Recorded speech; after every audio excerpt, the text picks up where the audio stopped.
Primeira Epístola de Paulo a Timóteo, capítulo 1.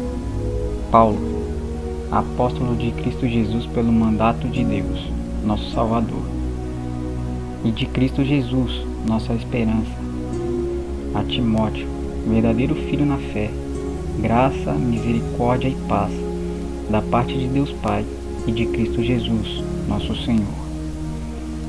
Quando eu estava de viagem, rumo da Macedônia, te roguei permanecesses ainda em Éfeso, para admoestares a certas pessoas, a fim de que não ensinem outra doutrina, nem se ocupem com fábulas e genealogias sem fim, que antes promovem dissensões do que o serviço de Deus na fé. Ora, o intuito da presente admoestação visa ao amor que procede de coração puro e de consciência boa, de fé sem hipocrisia. Desviando-se algumas pessoas dessas coisas, perderam-se em louquicidade frívola, pretendendo passar por mestres da lei, não compreendendo todavia nem o que dizem, nem os assuntos sobre os quais fazem ousadas asseverações. Sabemos, porém, que a lei é boa, e se alguém dela se utiliza de modo legítimo, tendo em vista que não se promulga a lei para quem é justo, mas para transgressores e rebeldes, irreverentes e pecadores, ímpios e profanos, parricidas e matricidas, homicidas, impuros, sodomitas, raptores de homens, mentirosos, perjuros, e para tudo quanto se opõe à sã doutrina, segundo o Evangelho da glória do Deus bendito, do qual fui encarregado. Sou grato para com aquele que me fortaleceu, Cristo Jesus, nosso Senhor, que me considerou fiel, designando-me para o ministério. A mim, que noutro tempo era blasfemo e perseguidor, e insolente, mas obtive misericórdia, pois o fiz na ignorância, na incredulidade. Transbordou, porém, a graça de nosso Senhor, com a fé e o amor que há em Cristo Jesus. Fiel é a palavra, e digna de toda aceitação, que Cristo Jesus veio ao mundo para salvar os pecadores, dos quais eu sou o principal. Mas por esta mesma razão me foi concedida a misericórdia, para que em mim, o principal, evidenciasse Jesus Cristo a sua completa longanimidade, e servisse eu de modelo a quantos hão de crer nele para a vida eterna. Assim, ao Rei eterno, imortal, invisível, Deus único, honra e glória pelos séculos dos séculos. Amém. Este é o dever de que te encarrego, ó filho Timóteo, segundo as profecias de que antecipadamente foste objeto. Combate firmado nelas o bom combate, mantendo fé e boa consciência, porquanto alguns, tendo rejeitado a boa consciência, vieram a naufragar na fé. E dentre esses se contam Himeneu e Alexandre, os quais entreguei a Satanás para serem castigados, a fim de não mais blasfemarem. Capítulo 2. Antes de tudo, pois, exorto que se use a prática de súplicas, orações, intercessões, ações de graças, em favor de todos os homens, em favor dos reis e de todos os que se acham investidos de autoridade, para que vivamos vida tranquila e mansa, com toda piedade e respeito. Isto é bom e aceitável diante de Deus nosso Salvador, o qual deseja que todos os homens sejam salvos e cheguem ao pleno conhecimento da verdade. Porquanto há um só Deus, e um mediador entre Deus e os homens, Cristo Jesus, homem, o qual a si mesmo se deu em resgate por todos, testemunho que se deve prestar em tempos oportunos. Para isto fui designado pregador e apóstolo. Afirmo a verdade, não minto, mestre dos gentios na fé e na verdade. Quero, portanto, que os varões orem em todo lugar, levantando as mãos santas, sem ira e sem animosidade. Da mesma sorte que as mulheres, em traje decente, se ataviem com modéstia e bom senso, não com cabeleira frisada e com ouro, ou pérolas, ou vestuário dispendioso, porém com boas obras, como é próprio às mulheres que professam ser piedosas. A mulher aprenda em silêncio com toda submissão. E não permito que a mulher ensine nem exerça autoridade de homem. Esteja, porém, em silêncio. Porque primeiro foi formado Adão, depois Eva. E Adão não foi iludido, mas a mulher, sendo enganada, caiu em transgressão. Todavia será preservada através de sua missão de mãe, se ela permanecer em fé e amor e santificação com bom senso. Capítulo 3. Fiel é a palavra. Se alguém aspira ao episcopado, excelente obra almeja. É necessário, portanto, que o bispo seja irrepreensível, esposo de uma só mulher, temperante, sóbrio, modesto, hospitaleiro, apto para ensinar, não dado ao vinho, não violento, porém cordato, inimigo de contendas, não avarento, e que governe bem a própria casa, criando os filhos sob disciplina, com todo respeito. Pois se alguém não sabe governar a própria casa, como cuidará da igreja de Deus? Não seja neófito, para não suceder que se ensoberbeça e incorra na condenação do diabo. Pelo contrário, é necessário que ele tenha bom testemunho dos de fora, a fim de não cair no opróbrio e no laço do diabo. Semelhantemente, quanto aos diáconos, é necessário que sejam respeitáveis de uma só palavra, não inclinados a muito vinho, não cobiçosos de sorte da ganância, conservando o mistério da fé com consciência limpa. Também sejam estes primeiramente experimentados, e se mostrarem irrepreensíveis, exerçam o diaconato. Da mesma sorte, quanto às mulheres, é necessário que sejam elas respeitáveis, não maldizentes, temperantes e fiéis em tudo. O diácono seja marido de uma só mulher, e governe bem seus filhos e a própria casa. Pois os que desempenharem bem o diaconato alcançam para si mesmos justa preeminência e muita intrepidez na fé em Cristo Jesus. Escrevo-te essas coisas, esperando ir ver-te em breve, para que, se eu tardar, fiques ciente de como se deve proceder na casa de Deus, que é a igreja do Deus vivo, coluna e baluarte da verdade. Evidentemente, grande é o mistério da piedade.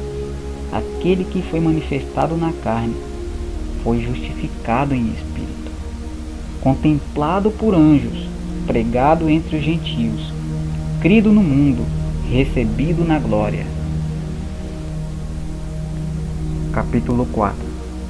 O Espírito afirma expressamente que, nos últimos tempos, alguns apostatarão da fé, por obedecerem a espíritos enganadores e a ensinos de demônios, pela hipocrisia dos que falam mentiras e que têm cauterizado a própria consciência, que proíbem o casamento, exigem abstinência de alimentos que Deus criou para serem recebidos com ação de graças pelos fiéis e por quantos conhecem plenamente a verdade.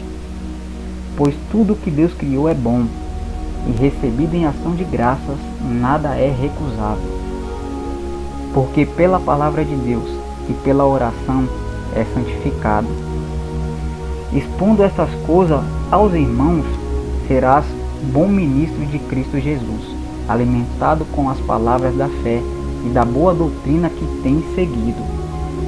Mas rejeita as fábulas profanas e de velhas caducas, Exercita-se pessoalmente na piedade, pois o exercício físico para pouco é proveitoso, mas a piedade para tudo é proveitosa, porque tem a promessa da vida que agora é da que há de ser. Fiel é esta palavra e digna de inteira aceitação. Ora, é para esse fim que labutamos e nos esforçamos sobremodo, porquanto temos posto a nossa esperança no Deus vivo, Salvador de todos os homens, especialmente dos fiéis. Ordena e ensina estas coisas. Ninguém despreze a tua mocidade. Pelo contrário, torna-te padrão dos fiéis na palavra, no procedimento, no amor, na fé, na pureza. Até a minha chegada, aplica-te à leitura, à exortação, ao ensino. Não te faças negligente para com o dom que há em ti, o qual te foi concedido mediante a profecia com a imposição das mãos do presbítero. Medita essas coisas e nelas ser diligente, para que o teu progresso a todos seja manifesto. Tem cuidado de ti mesmo e da doutrina. Continua nesses deveres, porque fazendo assim salvarás tanto a ti mesmo como aos teus ouvintes. Capítulo 5. Não repreendas ao homem idoso, antes exorta-o como a pai, aos moços como a irmãos, às mulheres idosas como a mães, às moças como a irmãs, com toda a pureza. Honra as viúvas verdadeiramente viúvas. Mas se alguma viúva tem filhos ou netos, que estes aprendam primeiro a exercer piedade para com a própria casa e a recompensar a seus progenitores, pois isto é aceitável diante de Deus. Aquela, porém, que é verdadeiramente viúva e não tem amparo, espere em Deus e persevere em súplicas e orações, noite e dia. Entretanto, a que se entrega aos prazeres, mesmo viva, está morta.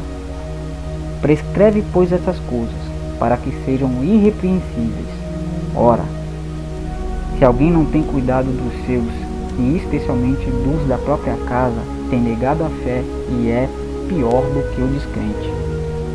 Não seja inscrita senão viúva, que conte ao menos 60 anos de idade, tenha sido esposa de um só marido, seja recomendada pelo testemunho de boas obras, tenha criado filhos, exercitado hospitalidade, lavado aos pés os santos, socorrido a atribulados, se viveu na prática zelosa de toda boa obra.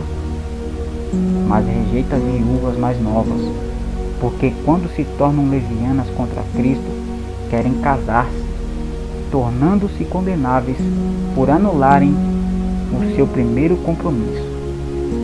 Além do mais, aprendem também a viver ociosas, andando de casa em casa, e não somente ociosas, mas ainda tagarelas e intrigantes, falando o que não devem. Quero, portanto, que as viúvas mais novas se casem, criem filhos, sejam boas donas de casa e não deem ao adversário ocasião favorável de maledicência, pois com efeito já algumas se desviaram seguindo a Satanás. Se alguma crente tem viúvas em sua família, socorre-as e não fique sobrecarregada a igreja, para que esta possa socorrer as que são verdadeiramente viúvas. Devem ser considerados merecedores de dobrados honorários os presbíteros que presidem bem, com especialidade os que se afadigam na palavra e no ensino. Pois a Escritura declara: não amordaces o boi quando pisa o trigo. E ainda, o trabalhador é digno do seu salário. Não aceite denúncia contra o presbítero, senão exclusivamente sob o depoimento de 2 ou 3 testemunhas. Quanto aos que vivem no pecado, repreende-os na presença de todos, para que também os demais temam. Conjuro-te perante Deus e Cristo Jesus, e os anjos eleitos, que guardes estes conselhos, sem prevenção, nada fazendo com parcialidade. A ninguém ponhas precipitadamente as mãos. Não te tornes cúmplice de pecados de outrem. Conserva-te a ti mesmo puro. Não continues a beber somente água. Usa um pouco de vinho por causa do teu estômago e das tuas frequentes enfermidades. Os pecados de alguns homens são notórios e levam ao juízo, ao passo que de outros só mais tarde se manifestam. Da mesma sorte também as boas obras, antecipadamente, se evidenciam, e quando assim não seja, não podem ocultar-se. Capítulo 6. Todos os servos que estão debaixo de julgo considerem dignos de toda a honra ao próprio Senhor, para que o nome de Deus e a doutrina não sejam blasfemados. Também os que têm Senhor fiel não o tratem com desrespeito, porque é irmão. Pelo contrário, trabalhem ainda mais, pois ele que partilha do seu bom serviço é crente e amado. Ensine e recomenda essas coisas. Se alguém ensina outra doutrina e não concorda com as palavras de nosso Senhor Jesus Cristo e com o ensino segundo a piedade, é enfatuado, nada entende, mas tem mania de questões e contendas de palavras, de que nasce inveja, provocação, difamações, suspeitas malignas, altercações sem fim, por homens cuja mente é pervertida e privada da verdade, supondo que a piedade é fonte de lucro. De fato, grande fonte de lucro é a piedade com o contentamento, porque nada temos trazido para o mundo, nem coisa alguma podemos levar dele. Tendo sustento e com que nos vestir, estamos contentes. Ora, os que querem ficar ricos caem em tentação e ciladas, e em muitas concupiscências insensatas e perniciosas, as quais afogam os homens na ruína e na perdição. Porque o amor do dinheiro é a raiz de todos os males, e alguns nessa cobiça se desviaram da fé, e a si mesmos se atormentaram com muitas dores. Tu, porém, ó homem de Deus, foge dessas coisas. Antes, segue a justiça e piedade, a fé, o amor, a constância, a mansidão. Combate o bom combate da fé. Toma posse da vida eterna, para a qual também foste chamado, e de que fizeste a boa confissão perante muitas testemunhas. Exorta-te perante Deus, que preserva a vida de todas as coisas, e perante Cristo Jesus, que diante de Pôncio Pilatos fez a boa confissão. Que guardes o mandato imaculado, irrepreensível, até a manifestação de nosso Senhor Jesus Cristo, a qual em suas épocas determinadas há de ser revelada pelo bendito e único soberano, o Rei dos Reis e Senhor dos Senhores, o único que possui imortalidade, que habita em luz inacessível, a quem homem algum jamais viu, nem é capaz de ver.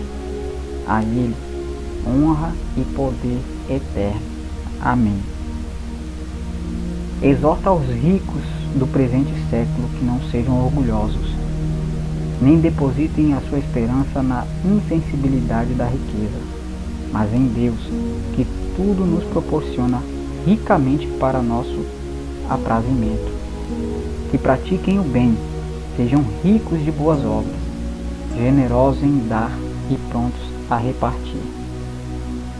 Que acumulem para si mesmos tesouro sólido, fundamento para o futuro, a fim de se apoderarem da verdadeira vida. E tu, ó Timóteo, guarda o que te foi confiado, evitando os falatórios inúteis, profanos, e as contradições do saber, como falsamente lhe chamam, pois alguns, professando, se desviaram da fé. A graça seja convosco.